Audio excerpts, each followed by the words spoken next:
Livro Jesus quer curar e libertar você. Pedro Dong, capítulo 6. Tema desta semana: a realidade do reino dos céus versus a tradição dos escribas e fariseus. Meta de hoje: leitura das páginas 87 a 89. A parábola da pérola. Somente quem conhece uma pérola sabe que ela é o produto da transformação da vida.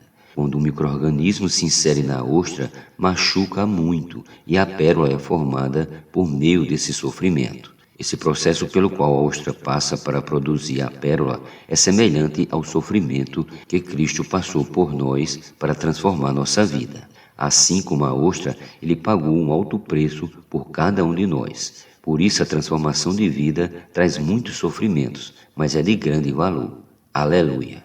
Aquele que encontrou uma pérola valiosa e a comprou é um bom negociante, conforme lemos. O reino dos céus é também semelhante a um que negocia e procura boas pérolas, e tendo achado uma pérola de grande valor, vende tudo o que possui e a compra.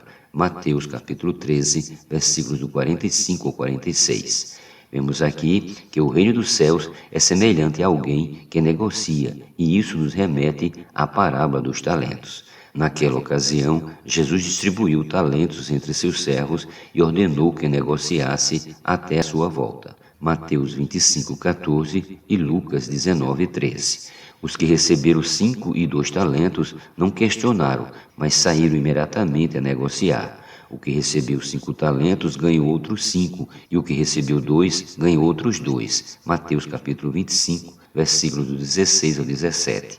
Amado leitor, a realidade do reino dos céus é vivida por aqueles que são simples, que ouvem a palavra e obedecem, executando imediatamente a ordem de seu Senhor.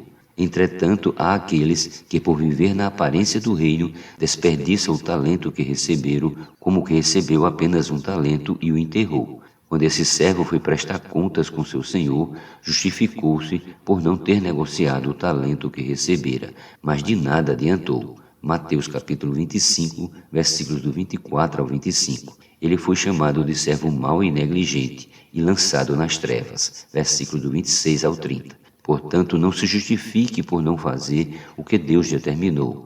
Não argumente com ele. Seja simples. O Senhor diz que devemos sair às ruas, orar pelas pessoas e cuidar delas. Então execute suas ordens. Se não souber como, busque ajuda. Isso é ser simples. Do contrário, você terá o mesmo destino do servo negligente. Por não obedecer à palavra profética, você perderá o galardão do reino, será chamado de servo inútil e lançado nas trevas, onde haverá choro e ranger de dentes.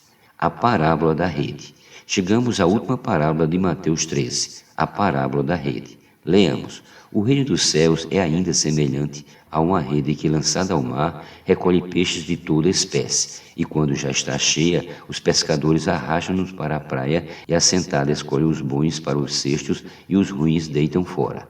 Assim será na consumação do século. Sairão os anjos e separarão os maus dentre os justos e os lançarão na fornalha acesa.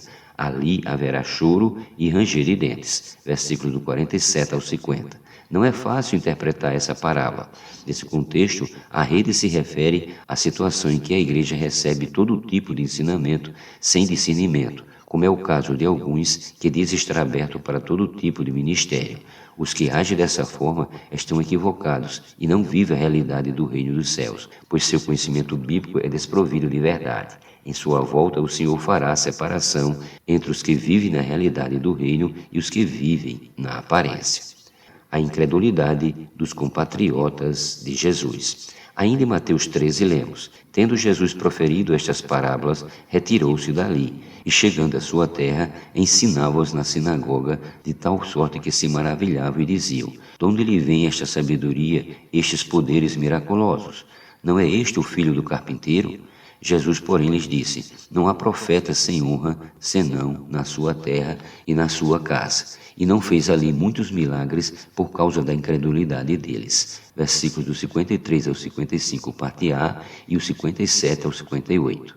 Essa passagem mostra a rejeição do povo judeu a Jesus. O rei do reino dos céus estava em sua própria terra, na sinagoga de seu povo, mas o fato de o conhecerem desde criança fez com que o visse apenas como filho do carpinteiro. Isso os impediu de enxergar Jesus com os olhos da fé, de ter a oportunidade de receber preciosas revelações do Filho de Deus e ser alvo de seus milagres. Jesus se compadece da multidão.